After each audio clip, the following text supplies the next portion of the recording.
my parents are involved in traditional Persian music, and the challenge there, as someone who's personally, I've been more trained on the more European style of music, but in traditional Persian music, it's very much not necessarily based on the written type of music. It's more about improvisation within different styles and, as they're called, different corners of the music.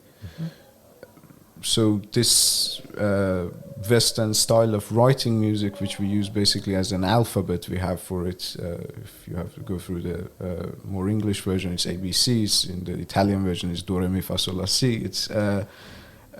It's very convenient to create a system that basically reads it like it's, to a certain degree, reading a text, whereas in other forms of music from other cultures, it can be a completely different system. Yep. And how do you face that challenge, basically? Yep. So this is another point, another reason why a lot of research in this area has focused on the convenient. With Western practices, you have this standardized notation, and it's somewhat logical in the sense of you have a staff, you've got a designation of pitches. These map to MIDI notes. MIDI, there's a lot of MIDI data. You've got volume, you've got measure lines, whatever, meter, keys. But in other kinds of music where the notation is foreign, a completely strange concept, you don't notate. You have a sort of a tonal center or an idea that you improvise around. And it's the same in classical Indian music, quite different. You don't notate it. It's funny, in Irish traditional music, you don't notate.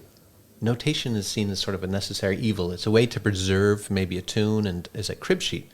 But when you learn the music, you don't learn by reading it. You learn by imitating your teacher. And they play it, they play a phrase, and you repeat, and you work on the rhythm, you work on the ornamentation. And there are some very strange things that happen with Irish traditional music that don't appear in the score or any kind of score, any kind of representation. And in order to understand that, you have to learn this traditional way, and you have to play for a dancer, because the music is meant for dancing. When you play with a dancer, when you play together, you have sort of different rhythms at play. Even the, in some places in Ireland, the C and the C sharp are treated as the same, and sometimes a fiddle player will play in between them. And it makes such a sound that my classically trained wife, who plays classical flute, thinks that the musician is a very bad musician, because they're playing this pitch that sounds awful to her. But it's actually intentional to produce this kind of sound. I can't do it on the accordion because you have a fixed grid of pitches. So it's inaccessible to me. And one famous Irish musician, for that reason, said the accordion is a horrible instrument for Irish traditional music. But now the Irish accordion is like quintessential. But for these other kinds of music, you have something that's completely different, that you need to rethink the entire architecture of machine learning, because you're not working on sequences, you're working on musical ideas and the development of these ideas, the quotation and turning them around and playing with rhythm in addition to the pitch material, and there's lyrics sometimes, there's dancing involved. It's quite a challenge for somebody who just wants to create a machine learning system to generate music. And that's one of my big flags that one of my big protest signs, let's say, in this domain.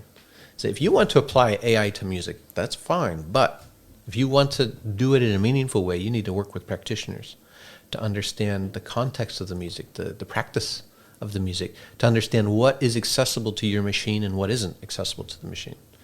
Develop appropriate limitations for, the evaluation of the machine in the context of music making.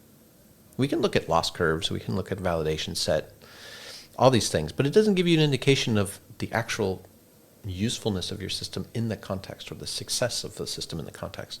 And it certainly doesn't give you ideas of how to move your system beyond just creating symbols and to becoming a participant in the music creation process. That's why I think that, you know, these systems, some create fine music for commercials and what have you, reducing the cost. But for me, when I use these systems, it's creating raw materials that I then assemble, I curate from, and I sort of interact with the tradition through curating from these materials generated by my little machine, learning to play them, changing them, adapting them, making them my own, and then sharing them with colleagues of mine that also play instruments.